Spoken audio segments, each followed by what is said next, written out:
Russell Wilson is the guy that you look at right now and you say, he's a great quarterback. I want him going forward.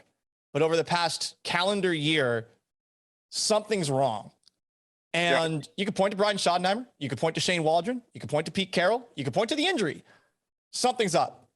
I don't know what it is, but it definitely has me, at the very least, second guessing Russell Wilson's overall place in the NFL among the best quarterbacks. And whatever the hell's going on right now, I mean, I really hope it's injuries, but it feels like all of a sudden he's just hesitant and he can't see things downfield or that are right in front of him. And you just see the shot plays and the attempts to make the big plays all the time. And you're like, okay, what is going on here? Why is the thing that you saw in training camp, that I saw in training camp, the focus on trying to get the ball out quickly? What happened to that? Because it feels like it is completely gone right now. No, it's such a good observation. And I think that unfortunately too much of the conversation about Russ versus Pete in terms of who is most important moving on. I mean, it's a shame it got to that point, but it was going to at some point. That's how it works. Yeah, of course, is, and I think a lot of my commentary on this has sort of given Russ a pass on his performance.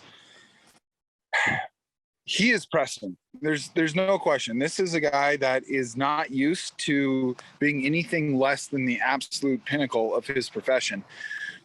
He's been the best player on 95% of the football fields he's been on since college.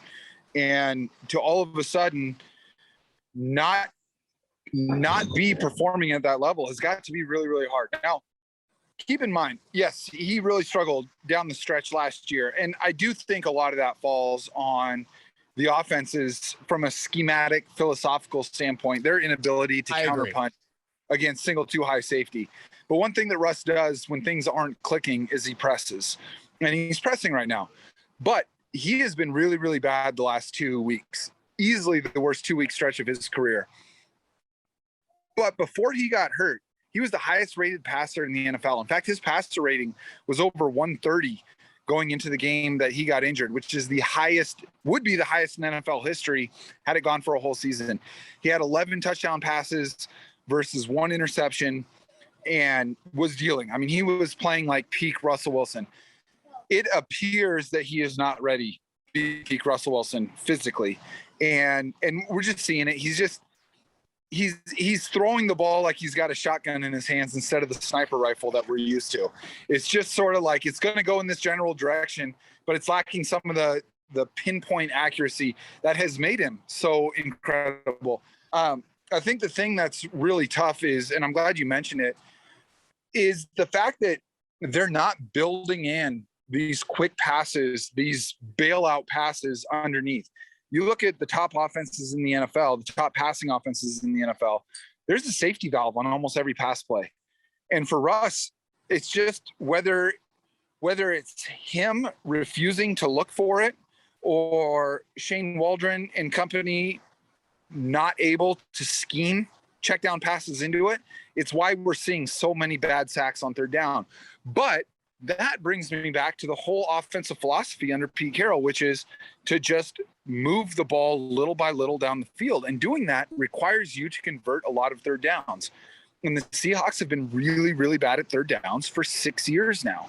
Like, this isn't a small sample size anymore.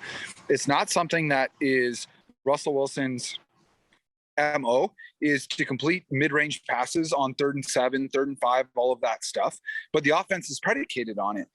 And the best offenses in the NFL aren't just great at third down. They avoid third down. And I'm not just talking about the pass-happy ones like Kansas City and Tampa Bay and Buffalo. I'm talking about Tennessee. I'm talking about the Ravens. I'm talking about the Niners when they're rolling, and the Rams. These are teams that are trying to get first downs before third down. And Seattle's insistence on running 2 plays short of the sticks prior to third down makes it really, really tough.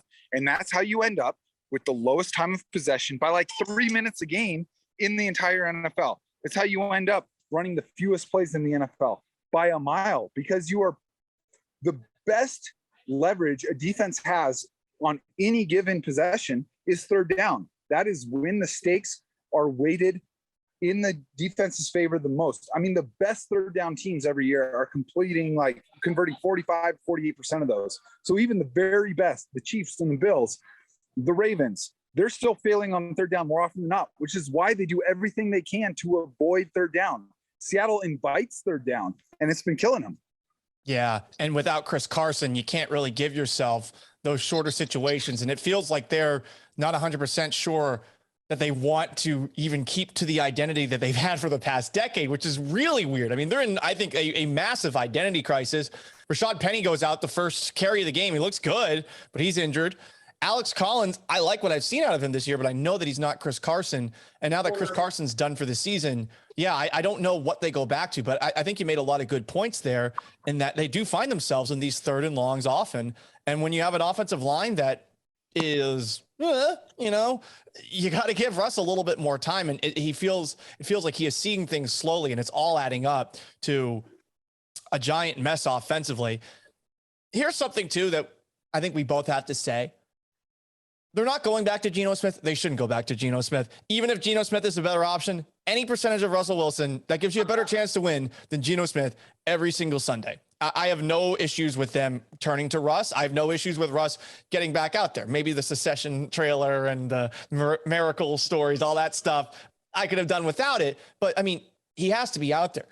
Question is just how, if it's even possible, the rest of the way, can you do anything that makes this offense a little bit more efficient? And look, it's not like the Seahawks are the only offense that's having some of these issues. I don't know how many people watched the Chiefs and Cowboys game yesterday, but the Cowboys were running a lot of too high safety. And guess what? I mean, Patrick Mahomes, they were able to move the ball in between the 20s, but there was a lot of dink and dunk going on, and they didn't let anything beat them over the top. And really, it was Tyreek Hill making, all of those quick plays that he's so good at that was getting Kansas City a lot of its yardage.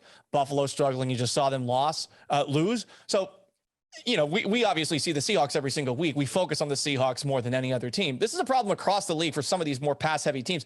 And I just think the problem is that the Seahawks have no choice but to be pass-heavy given who they have personnel-wise. You have Russ, you have Tyler Lockett, you have DK Metcalf, and you have solid tight ends.